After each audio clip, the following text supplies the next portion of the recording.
Quero então, nesse momento, orar com você e nós vamos passar a nossa meditação nessa noite. Baixe sua cabeça.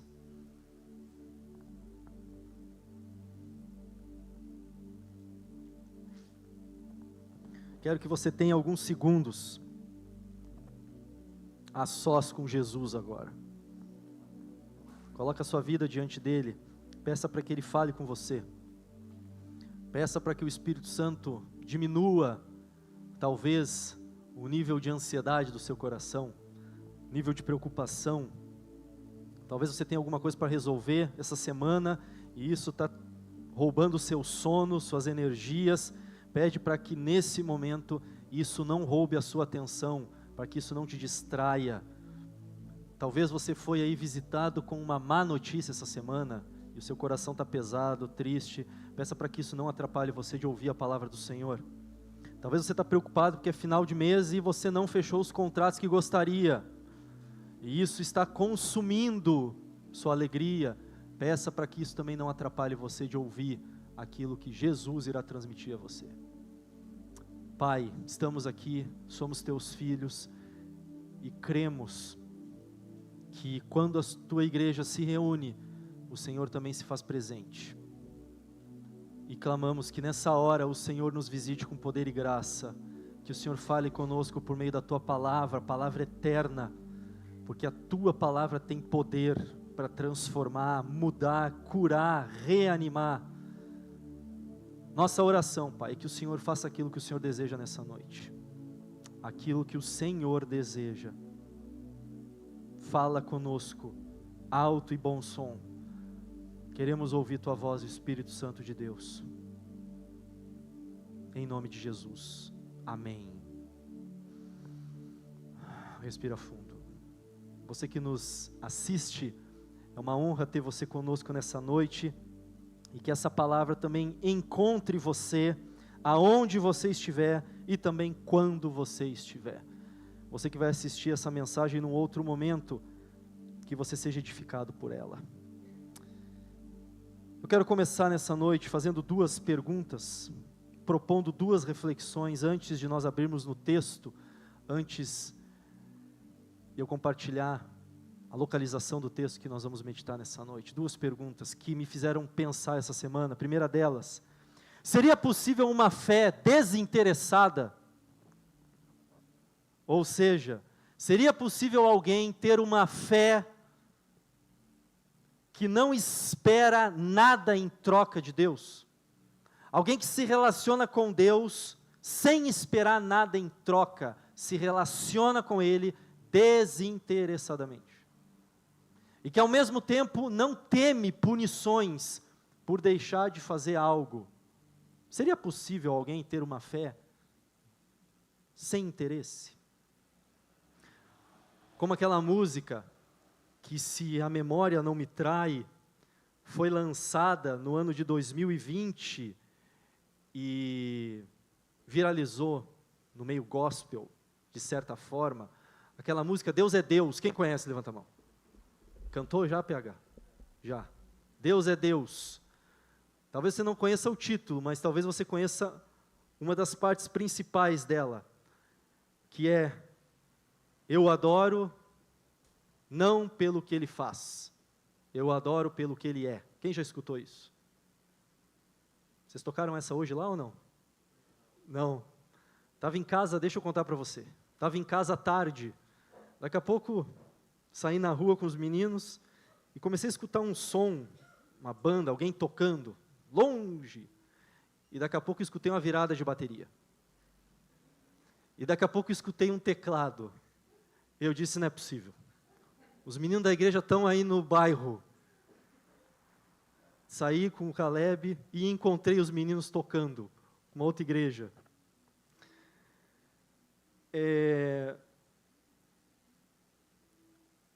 Até pelo som da bateria e do teclado a gente conhece. O povo aqui da igreja é fera demais.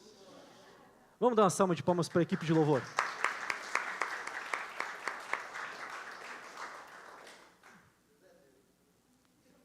Deus é Deus. A conclusão que eu cheguei É os meninos, porque não tem ninguém em Passo Fundo que toca bateria igual o PH. Você podia fazer um pix depois, PH, depois desse elogio. E nem teclado, Eliel, senão fica triste. Mas essa música, irmãos, ficou na boca do povo. Não é? Eu não adoro a Deus pelas coisas que Ele faz ou me dá, mas por quem Ele é. E a pergunta é, seria real isso? É possível? Você adorar a Deus apenas por aquilo que Ele é e não pelas coisas que Ele pode fazer na sua vida? Essa é a primeira reflexão. Segunda reflexão, seria possível alguém se manter fiel a Deus, mesmo em meio ao sofrimento injusto? Injusto, eu já estou dizendo que o sofrimento é injusto, a pessoa está sendo injustiçada por meio de um sofrimento, uma calamidade. É possível essa pessoa se manter fiel? Quero meditar com você na história de um homem que viveu esses dois dilemas. Abra sua Bíblia comigo no livro de Jó. Jó capítulo 1. Nós vamos ler do versículo 1 ao versículo 5. E eu quero propor algumas reflexões nessa noite. O tema da mensagem é fé em chamas. Como avançar mesmo em meio a uma absurda crise de fé. Quando a sua fé está pegando fogo e você está por um fio, como avançar? É possível se manter fiel a Deus, mesmo em meio a um sofrimento injusto? Nós temos alguns personagens no livro de Jó que vão dar-nos respostas, tanto para essa questão do sofrimento injusto, quanto para a primeira reflexão que eu propus. É possível você ter uma fé sem nenhum tipo de interesse? Um dos personagens aqui vai dizer que é impossível, e esse personagem é o diabo. Ele diz com todas as letras, é impossível você seguir a Deus se você estiver passando por um sofrimento injusto. É impossível você ter uma fé sem nenhum tipo de interesse. Essa é a teologia do diabo. E a mulher de Jó concorda com ele. Nós já vamos ver isso. Na mente da mulher de Jó, que está vendo o seu esposo passar por um terrível sofrimento, e ela também, ela chega à seguinte conclusão: não faz sentido continuar seguindo esse Deus que permitiu que tudo isso acontecesse. Você tem os amigos de Jó, que também vão concordar com o diabo, em certo sentido. E de um jeito ou de outro, diante daquela catástrofe que Jó está enfrentando, eles vão tentar arrumar respostas para o sofrimento de Jó. E uma das coisas que eles vão concluir é o seguinte: tem alguma coisa errada na sua vida, Jó. Porque não tem como alguém passar por tudo isso sendo fiel a Deus. Isso não é justo. E você tem Jó, que também concorda com isso. E lá pelas tantas, Jó tem 42 capítulos. Também vai concluir isso. Deus está pegando no meu pé. E você tem o autor do livro de Jó, que possivelmente não é Jó.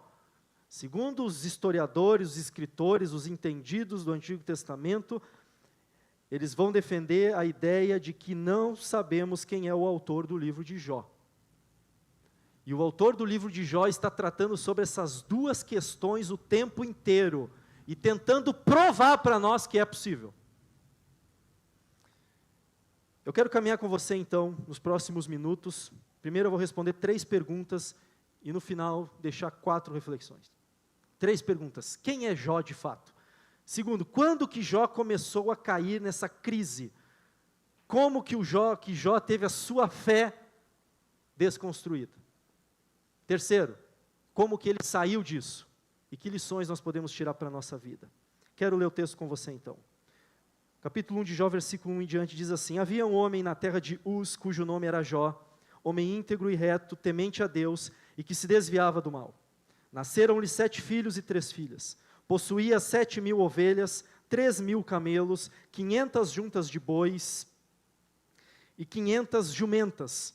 Era também muito numeroso o pessoal ao seu serviço, de maneira que este homem era o maior de todos os do Oriente. Algumas informações que a gente já detecta logo no início. Jó era um homem, versículo 1, íntegro, reto, temente a Deus e que se desviava do mal. Um homem justo, um exemplo a ser seguido. Era pai, um exemplo de pai.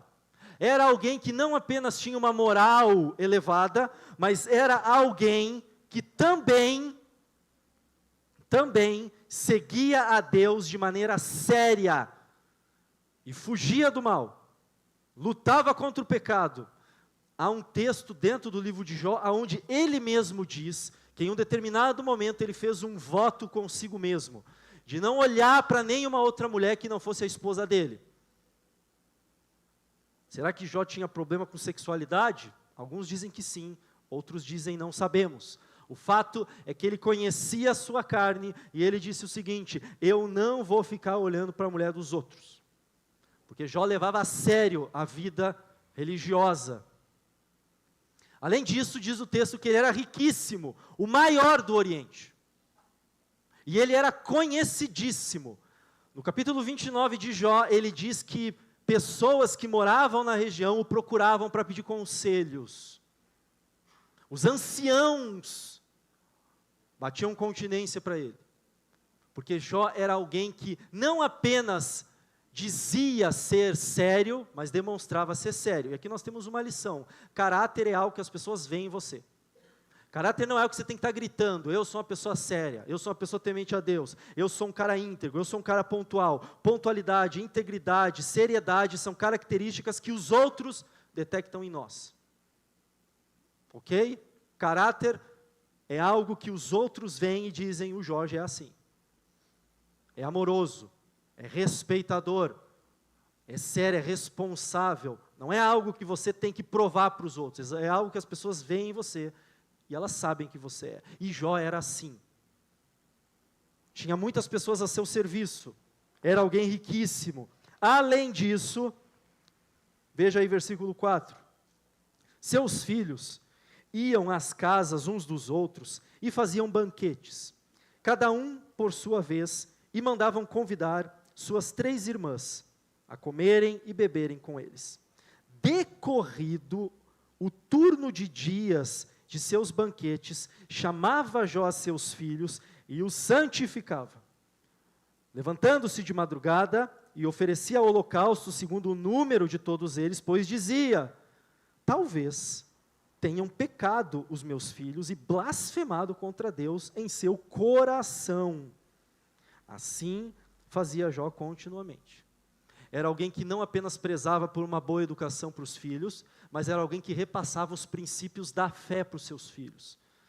Era alguém que de fato assumiu uma característica de líder espiritual na sua casa. Alguém que estava interessado na forma como seus filhos conduziam a sua vida, não só exteriormente, mas interiormente. Diz o texto que ele ficava preocupado. Será que meus filhos não pecaram contra Deus no coração deles? Pensa um pai com essa preocupação. E diz o texto que ele fazia isso continuamente. Era um cara constante. Não era fogo de palha. Não era alguém que num dia está animado, louvando a Deus, e daqui a pouco desanima e entra naquela bola de neve novamente, lá pelas tantas, respira de novo, começa a levar coisa a sério, daqui a pouco esfria. Não, era um homem constante. Em outras palavras, era alguém digno de ser seguido, era uma inspiração nos seus dias. Esse era Jó. Mas mesmo sendo assim, íntegro, reto, temente a Deus, se desviava do mal, seguia à risca os ritos da sua religião, prezava pelos seus filhos, Jó passou por sérios problemas. E segundo alguns teólogos, estudiosos, nenhum homem da Bíblia, a não ser Jesus, sofreu mais do que Jó. Como que Jó teve sua fé posta em chamas? A partir do versículo 6 você tem essa resposta. E a partir do versículo 6, até o final praticamente do capítulo 2, nós temos uma cena, talvez a mais estranha de toda a Bíblia. Vai nos falar de um encontro surreal. Vai nos falar de uma reunião espiritual. Algo que aconteceu numa esfera que nós desconhecemos. Resumidamente diz o texto, que um dia Deus está lá e chega os anjos para uma conversa com Deus. Uma reunião, um culto, sei lá o quê. E junto com os anjos, a expressão filhos de Deus em Jó é anjos, Satanás vem junto, o diabo, capiroto, vai junto. E lá pelas tantas, Deus vê o diabo lá no meio e chama ele. E pergunta, você vem da onde, Zé? E aí o diabo responde, de rodear a terra? E aí Deus pergunta, e nesses rodeios, nessas andanças, você percebeu alguma coisa diferente? Alguma pessoa específica? Alguém destacável?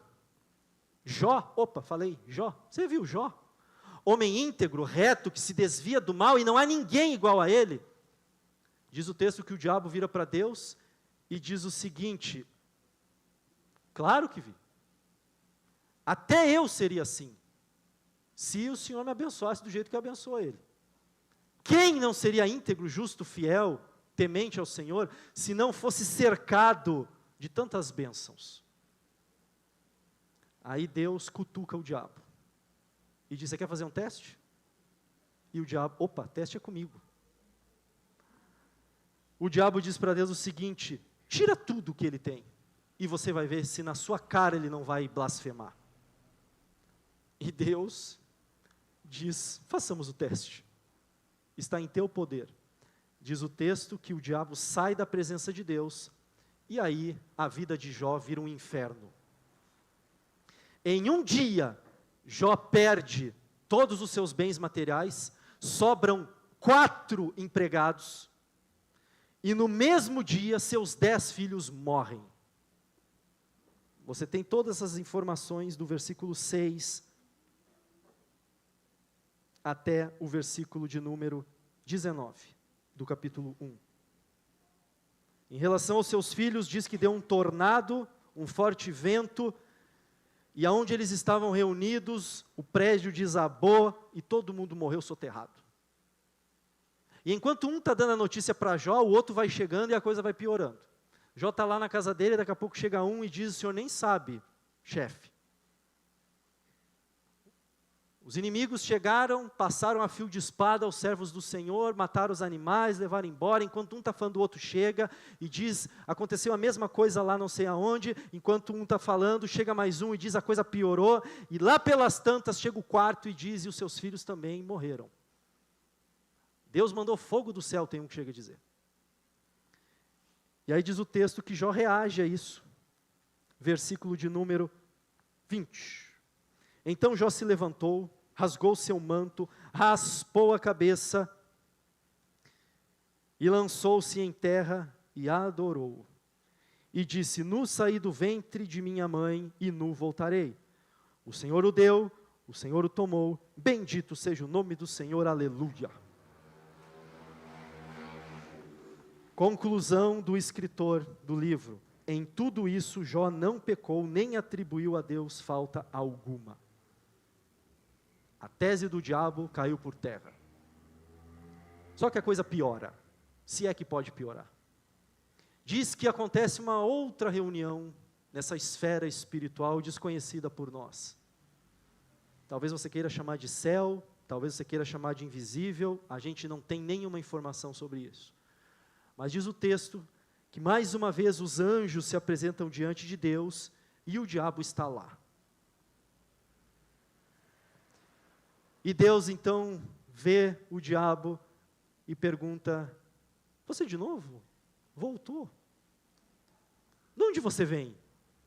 E o diabo responde, de rodear a terra, e Deus pergunta, e como é que foi lá?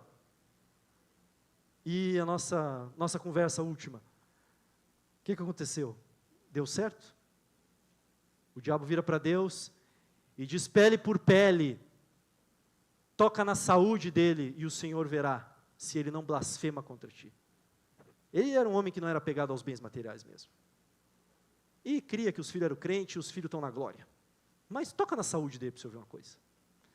E aí Deus diz, façamos o teste. A vida dele está sob o teu poder, você só não o mata. É o único acordo, mas você pode tocar na saúde dele. Diz o texto que o diabo sai da presença de Deus e toca na vida de Jó, de modo que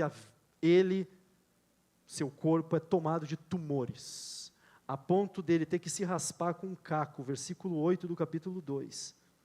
Olha o versículo 7, então saiu Satanás da presença do Senhor e feriu a Jó de tumores malignos, não é nem benigno. E diz que Jó se sentou em cinzas, tomou um caco para com ele raspar-se. Então a mulher de Jó perdeu a paciência. A mulher de Jó, que também já estava sofrendo terrivelmente, porque perdeu os filhos, perdeu os bens, agora vê o esposo numa situação última, e vê a forma como Jó está reagindo, e vira para ele e diz, não é possível. Você ainda consagra a sua integridade? Não é possível um negócio desse. Por que você não amaldiçoa o seu Deus e morre miserável? E aí você tem aquelas famosas palavras, Jó vira para ela e diz, você fala como uma louca? Deus não nos deu o bem, não nos dará o mal também? E diz que nisso também Jó não pecou.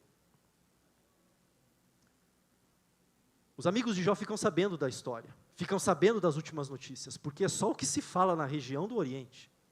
Jó, o conhecido, foi atingido pela calamidade. E os 3 amigos então saem de onde eles estavam, em comum acordo decidem ir até a casa de Jó para consolá-lo. E ao chegar lá, diz o texto que eles não reconhecem Jó. Jó está sentado, tomado de tumores, cabeça raspada, roupa rasgada, cheio de cinzas. E quando eles chegam, eles nem sonhavam que a situação era pior do que eles imaginavam. E diz o texto que ao chegar no local, versículo 11 e 12, eles então sentam ao lado de Jó, e os 4, Jó e os 3 amigos, ficam 7 dias em silêncio. Calados, em silêncio. Em completo silêncio. Tudo na vida de Jó começa a ser reavaliado a partir do capítulo 3. No capítulo 3 você tem exatamente a seguinte expressão, depois disso passou Jó a falar e amaldiçoou o seu dia natalício. E aí, capítulo 3, até quase o capítulo 40, você tem a conversa de Jó com os amigos. E aí eles vão falar de teologia, vão falar de teodiceia, vão falar do problema do mal, vão falar, por exemplo, de teologia retributiva, vão falar de semeadura e colheita, tudo isso é tratado nessas conversas que ele vai ter com os 3 amigos. Os amigos vão tentar a todo custo amenizar a dor de Jó, dizendo o seguinte, você está em pecado, Jó, confessa para você melhorar de vida. Se alguma coisa você fez, Jó, porque não é possível alguém estar nessa miséria.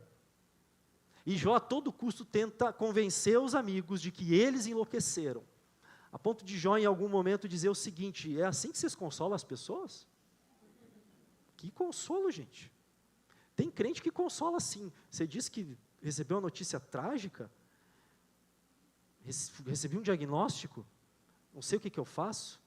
E aí o crente, para tentar consolar o outro, diz o seguinte, pois é, rapaz, meu vizinho pegou esse negócio também. Tá mal, viu? Mas vamos orar, Deus pode curar. Os amigos de Jó tentam consolar de um jeito bem estranho, irmão. No final do livro de Jó, Deus toma a palavra, até Deus fala, e se manifesta a Jó, e ele e Jó vão ter uma conversa, 3 capítulos. E uma das coisas que Deus vai falar é o seguinte, os 4 estão errados. Então, se você em algum momento pegou algum texto do capítulo 3 de Jó e compartilhou no seu status, stories, achando que isso aqui é a palavra de Deus, no sentido de que está certo, Deus diz que não está. Adesivo de carro. O que Jó falou no capítulo 5, Deus diz que está errado, irmão, você vai ter que tirar o adesivo. Como que Jó saiu disso? Capítulo 42. E se você quer entender o livro de Jó, você precisa entender esse esquema. Todo o livro de Jó, ele funciona todos os capítulos em ligação com o último. Então você precisa ler o capítulo 1 e depois ler o último. Você lê o capítulo 2, depois você lê o último. Você lê o 3 e o último. Todo o livro de Jó precisa ser lido à luz do capítulo 42, aonde Jó vai concluir: eu não conhecia Deus, eu falei coisa que não sabia, Deus isso, Deus aquilo e Deus aquilo outro. Como que Jó sai dessa situação? Para a gente ir para as nossas aplicações e refletirmos um pouco mais. Capítulo 42 diz assim: então respondeu Jó ao Senhor: bem sei que tudo podes, e nenhum dos teus planos pode ser frustrados. Quem é aquele, como disses, que sem entendimento encobre o conselho? Na verdade falei do que não entendia, coisas maravilhosas demais para mim, coisas que eu não conhecia. Escuta-me, pois, haveis dito, e eu falarei, eu te perguntarei, e tu me ensinarás. Eu te conhecia só de ouvir, mas agora meus olhos te veem.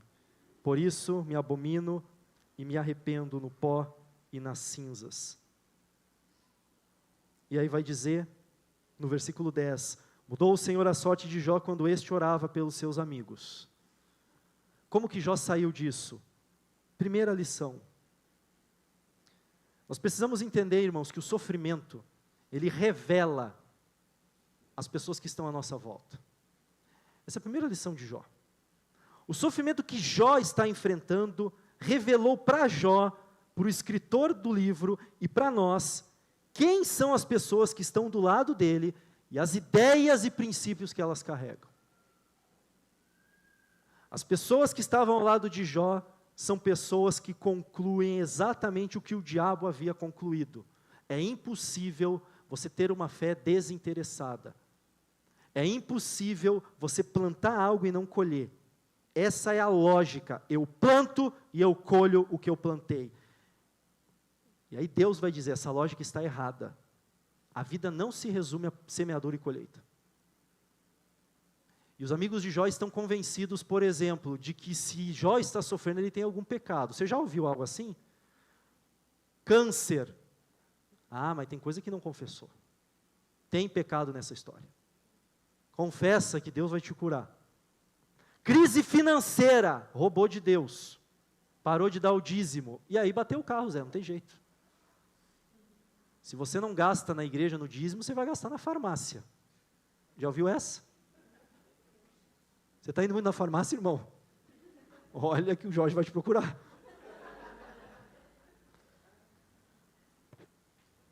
Sempre quando é com o outro, a sensibilidade, entre aspas, entra em cena. Nós sempre vamos tentar encontrar uma resposta para o sofrimento alheio. E é isso que os amigos de Jó estão fazendo. Então, em primeiro lugar, se você está sofrendo ou já sofreu, e algum amigo seu falou alguma bobagem para você, releva, irmão. Lembra daquela fala de Jesus na cruz: Pai, eles não sabem o que fazem. Eles não sabem o que ele está falando. Perdoa. Perdoa. E não pede para Deus para que Ele sinta na pele o que você está sentindo. É comum, você entra numa crise existencial e daqui a pouco você começa a experimentar os primeiros lampejos de depressão e alguém já se aproxima de você e diz que isso é frescura. Você está exagerando. Não é possível você não conseguir se ajudar e levantar dessa cama. Não é possível você não gostar mais de comer um Big Taste.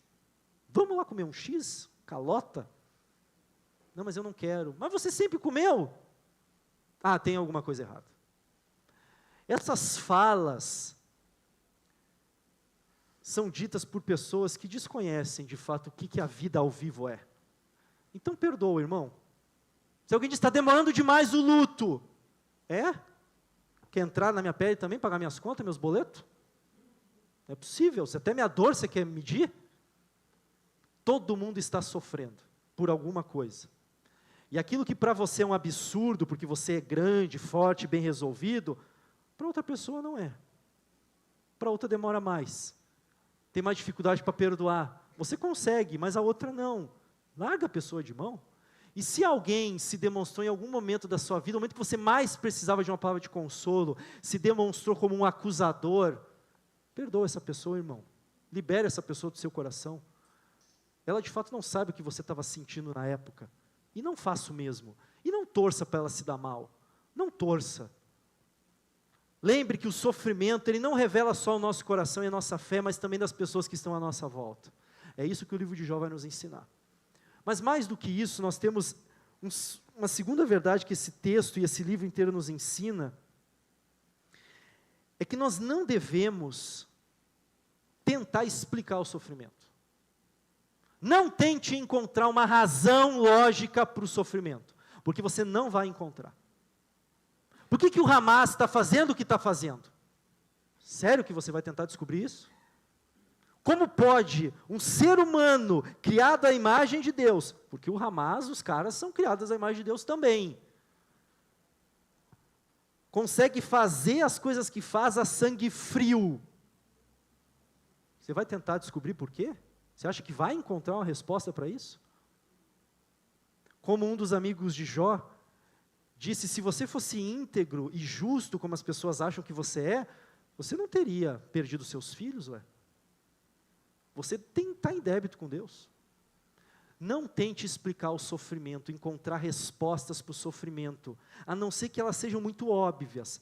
Sim, nós sofremos por causa do nosso pecado, nós sofremos por causa das nossas péssimas escolhas, nós sofremos por causa do nosso temperamento, por causa das inverdades que a gente fala, por causa das promessas que a gente quebra, por causa da nossa covardia, tudo isso atrai sofrimento. Mas existe sofrimento que você não tem explicação. E você precisa parar de tentar arrumar uma explicação. É isso que Jó vai nos ensinar. Mas tem uma terceira verdade que o livro de Jó vai nos ensinar, que é a seguinte: muito cuidado a concluir coisas acerca de Deus. Tenha cuidado ao concluir coisas acerca de Deus. O livro de Jó, segundo os especialistas do Antigo Testamento, é o livro mais antigo da Bíblia. Ele foi escrito antes de Gênesis, por exemplo. Se você fosse colocar em ordem cronológica, Jó viria primeiro de Gênesis. Alguns chegam a afirmar que Jó foi contemporâneo de Abraão. O que nós estamos dizendo com isso? Que a Bíblia, ela tem uma sistemática, aquilo que nós chamamos de revelação progressiva. Você não pode pegar, por exemplo, o livro de Gênesis, só o livro de Gênesis, e concluir Deus é isso. Você não pode pegar o livro de Êxodo, e somente o livro de Êxodo dizer Deus é isso. Assim como você não pode pegar o livro de Jó e dizer Deus é isso apenas. Porque se você pegar o livro de Jó, e dizer que ali nós temos Deus, do jeito que de fato Ele é, eu não quero esse Deus perto de mim. Um Deus que põe minha vida nas mãos do diabo? Pelo amor de Deus. Você já pensou num negócio desse? Um Deus que faz joguinho com Satanás e me põe no meio? Por que não escolhe outro? É isso que o capítulo 1 nos traz. Um Deus que cutuca o cão. E diz, vamos ver até onde você vai com essa conversa. E vamos usar Jó como exemplo. O mais íntegro de todos. Jó não nos revela a pessoa de Deus como de fato Ele é. Nos revela algumas luzes a respeito de Deus. Tanto que no capítulo 42, Jó vai dizer o seguinte, eu não conhecia Deus. Ou seja, o Deus revelado no capítulo 1, ele não é o Deus perfeito, porque ele não é o Deus em amplitude que os demais livros da Bíblia irá nos revelar. Não é um Deus que faz jogo, não é um Deus que tem prazer no sofrimento humano, porque tudo isso parece aparecer no capítulo 1. Então, muito cuidado com as coisas que você conclui a respeito de Deus. Muito cuidado quando você tenta explicar o sofrimento com frases do tipo, Deus é soberano. E você tem que aceitar. Perdeu o filho? Não, Deus está no controle. Você não é crente? Jó diria, você está me consolando? Ou você está falando o que para mim? Não precisa nem ter vindo. Nós precisamos tomar cuidado, irmãos, para concluir coisas a respeito de Deus. Sabe por quê? Porque o sofrimento ele vai chegar para todo mundo. Em grandes proporções, em médias e pequenas. E em grandes proporções ele vai chegar para todo mundo. E a nossa teologia vai ser testada. E a nossa fé vai começar a entrar em chamas. Se você não tiver uma visão mais acertada acerca de Deus, visão que Jó ainda não tinha, sua fé sucumbe. Você vai realmente concluir que a vida é semeadura e colheita, como os coaches dizem. Se eu conseguir, você também consegue. Fruto do que eu tenho hoje é repetição. Então, se você repetir tudo, todo dia, você vai chegar onde eu cheguei. E aí o livro de Jó vai dizer, quem disse isso? Sim, esse princípio está em Provérbios, que a vida é semeadura e colheita, mas não é o único princípio. Você tem, por exemplo, o salmista, Salmo de número 73, em crise existencial, dizendo para Deus, como pode o ímpio prosperar e o justo se dar mal? Com efeito, eu servi a Deus inutilmente, diz o salmista no Salmo 73. Porque essa lógica da semeadura e colheita é injusta. E eu estou aqui para dizer para você, irmão, a vida é injusta. E o sofrimento de Jó foi injusto. Assim como o sofrimento de Jesus também foi. Só que quem disse que a vida é justiça? Deus não foi. Está aí o livro de Jó para nos provar que a vida é muito mais complexa do que a gente imagina. Mas é possível, e essa é a esperança que Jó nos traz, você seguir fiel, mesmo tudo dando errado. Mesmo você tendo perdido os 10 filhos que você tinha. É possível, mesmo com a fé em chamas, você continuar avançando, sem aqueles jargões que a gente escuta, né? Jó não tem jargão, irmão. Jó fala rasgado com Deus. O Senhor é injusto. Você já viu um filho falar assim com o pai? O Senhor não me ama. Você pode falar para Deus também. Deus não vai te consumir. Você já fala isso no coração, Deus já sabe. Tenta verbalizar isso, talvez você fique com o coração mais em paz e vire gente. Porque às vezes a gente vive uma teologia, irmãos, de fachada. Eu sou presbiteriano, calvinista, milenista, dispensacionalista. E aí o cinto aperta. Cadê o calvinista, milenista, supralapsariano? Você gosta dessa frase, né, Jorge? Cadê? O Deus de Israel. Ser mais humano, irmão. Tem coisa que não resolve na hora da dor. Tem coisa que não resolve na hora da dor, e Jó aprendeu isso. Mas por fim, para encerrarmos, o sofrimento não é para sempre. Essa é a grande lição de Jó. O sofrimento não é para sempre. Jó passou por um momento muito difícil, mas diz que o final dos seus dias foi de paz e descanso. Ele teve mais 10 filhos, então ao todos teve 20. Ele foi agraciado com todos os seus bens, e aqui tome muito cuidado para você não fazer teologia errada. O livro de Jó diz que ele recebeu em dobro de tudo aquilo que ele perdeu em bens, em animais. Você não fica achando que ele não trabalhou, viu?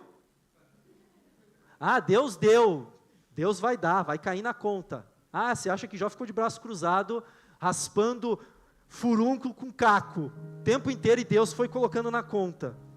Jó teve que ralar, irmão, teve que retomar a vida, trabalhar, reerguer. Estava vendo há poucos dias, uma fala do dono, presidente da Cacau Show. Não sei se você sabe, eles têm 3 fábricas, uma fábrica pegou fogo, perderam tudo. E aí tem um vídeo dele falando, ele foi lá na fábrica e tal, e uma das coisas que ele falou foi o seguinte: a gente vai reerguer tudo isso.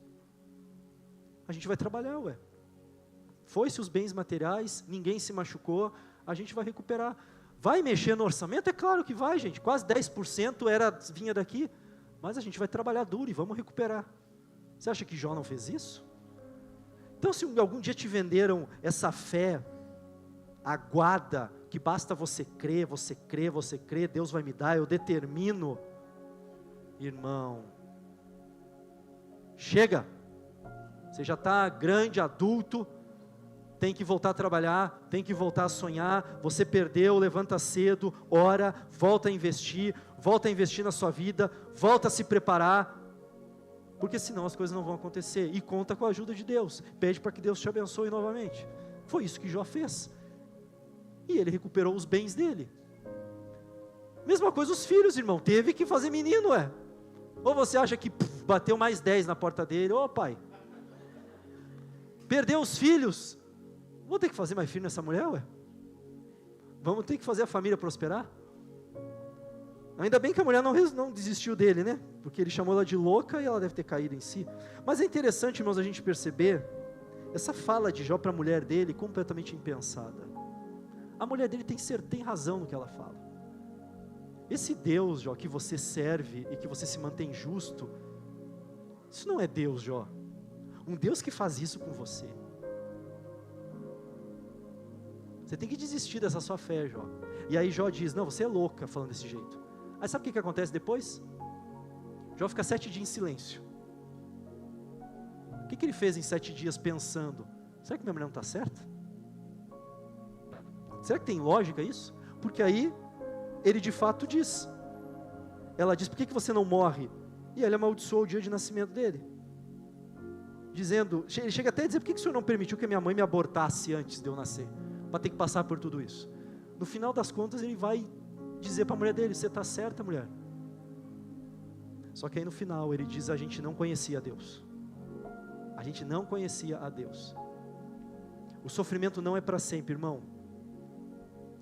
Assim como diria Tim Keller, faleceu esse ano, grande pastor. Tim Keller diz o seguinte, se Jesus de fato ressuscitou entre os mortos, nós temos a seguinte esperança, no final das contas, tudo dará certo. E essa é a esperança de Jó. No final das contas vai dar certo. E sabe quando que as coisas começaram a mudar na vida de Jó? Quando ele começou a trabalhar, voltou a trabalhar. Quando ele parou de discutir teologia e começou a orar pelos amigos, Deus mudou a sorte dele quando ele começou a orar pelos amigos dele.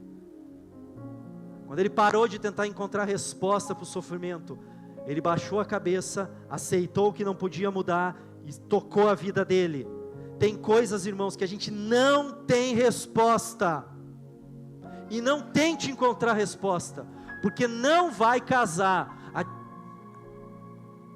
conclusão que você vai chegar é que Deus é injusto, e não tem como chegar em outra conclusão. Esse Deus é no mínimo estranho, não tem como chegar em outra conclusão. Porque um Deus que ama e que é soberano, por que permitiu a entrada do pecado no mundo? Aí alguns teólogos vão dizer, não, porque ele queria mostrar todos os atributos dele. Foi por isso que ele permitiu o pecado, porque ele queria mostrar que ele também é justo, queria mostrar que ele também é santo, e aí ele permitiu a entrada do pecado no mundo, para mostrar que ele também pune. Sério? Ainda bem que isso não tem na Bíblia, né? O ponto é que nós não temos respostas para todas as questões que envolvem o sofrimento, e nós como seres finitos, nós precisamos baixar a nossa bola, baixar a nossa crista, e dizer, Deus, no final das contas eu acredito que o Senhor sabe o que está fazendo, então me dá uma paz pelo menos. Em outras palavras, ao invés de ficar discutindo teologia, mais silêncio, irmão. 7 dias de silêncio, mais silêncio. Cristãos do mundo inteiro, menos nós aqui, do Ocidente, praticam uma prática espiritual que para nós é desconhecida, chamada de contemplação. Essa prática é milenária e cristãos do mundo inteiro, a não ser do Ocidente, praticam isso. Sabe o que essa prática envolve? Silêncio. Pode ser que Deus queira falar comigo, eu não estou conseguindo ouvir porque eu estou fervilhando, conjecturando. Mais silêncio, irmão. Silêncio. Pó e cinza, cara no chão, silêncio. Alguma coisa tem, eu preciso entender. Silêncio. Monges, por exemplo, de antigamente faziam votos de silêncio e ficavam não sei quanto tempo em silêncio até Deus dar uma direção. Outros faziam retiros espirituais, pessoa saía sozinha por meio do mato. E hoje alguns fazem, alugam um hotel, vão para um hotel, pega 2, 3 dias num hotel sozinho, leva só a Bíblia e vai ter um retiro com Deus, para encontrar resposta, conforto, consolo, contemplação, contemplar a realidade e tentar entender o que Deus está fazendo, o que Deus quer de mim, o que Deus espera de mim, o que Ele está querendo com tudo isso. Mais silêncio, menos teoria, é o que Deus vai dizer para Jó. Deus faz umas perguntas engraçadas para Jó. Onde é que você estava quando eu criei o mar e fixei as leis? Até aqui você vai, mar, daqui para lá não. Você estava onde, Jó? Você não consegue entender nem como o cabrito nasce e você quer bater boca comigo? Entender o sofrimento? Você não consegue entender a concepção de uma criança? Você está querendo entender do porquê algumas coisas acontecem? Mais silêncio. Eu quero orar então com você. Se a sua fé está em chamas, primeiro, pegue leve com seus amigos e se aproxime de pessoas mais maduras na fé. Pessoas que talvez vão poder te ajudar. Pessoas que já passaram por problemas tensos e que agora têm esperança e conselhos para te dar. Segundo, entenda que é impossível encontrar respostas para o sofrimento. Por que Deus permitiu isso? Sonhávamos tanto com um bebê, um aborto. A igreja orou, Deus abençoou, o quarto estava pronto. Como é que Deus permite um negócio desse? Aliás, tenha coragem, irmão, para questionar Deus. Ele é seu pai, por que o Senhor permitiu isso? Por que não levou antes? Ou nem permitiu? Deus não tem problema com os nossos questionamentos, irmãos. Ele é Deus, e Ele tem um jeito especial de nos consolar. E às vezes o consolo de Deus é só botar a mão no nosso ombro, e no nosso coração a gente percebe: já entendi, Pai, ok, era isso que eu precisava, um toque do Senhor. Terceiro, tome cuidado ao concluir coisas acerca de Deus. O sofrimento vai nos ensinar a repensar a nossa teologia, a repensar a vida, repensar os relacionamentos. Monges cristãos e também católicos, todos eles diziam e dizem a mesma coisa: as duas formas de nós entendermos Deus, o mundo, é através do amor e do sofrimento. São os dois instrumentos que Deus usa para nos humanizar: amor e sofrimento. O sofrimento, ele é imprescindível para nos tornar gente. Foi imprescindível na vida de Jesus e vai ser na sua e na minha também. Mas saiba que o sofrimento tem hora para acabar. Você que está passando um momento difícil, luto, crise de fé, mantenha-se em movimento, continue avançando, não desanime. Pare de tentar encontrar respostas, continue avançando, porque o sofrimento tem hora para acabar. E quando você menos esperar, Deus muda a sua sorte. O sofrimento não é arrancado, porque os 10 filhos que morreram de Jó não ressuscitaram. E os servos que ele tinha continuaram sepultados. Será que Deus curou Jó? A gente não sabe. Mas Jó teve uma nova perspectiva. Então o que tem que mudar, irmão, não é o sofrimento, ele tem que sair. Mas a nossa mente precisa mudar, ser transformada. Precisamos nos tornar mais parecidos com Jesus. E um dos canais que Deus usa é o sofrimento. Pai, nos ajuda a ser mais humanos. Cria em nós uma humanidade de fato. Nos torna pessoas sensíveis, pessoas humildes, gente que se quebranta. Nos ajuda, Pai, a reconhecer que a vida é complexa, tomada de sofrimento, mas mesmo assim ela é bela.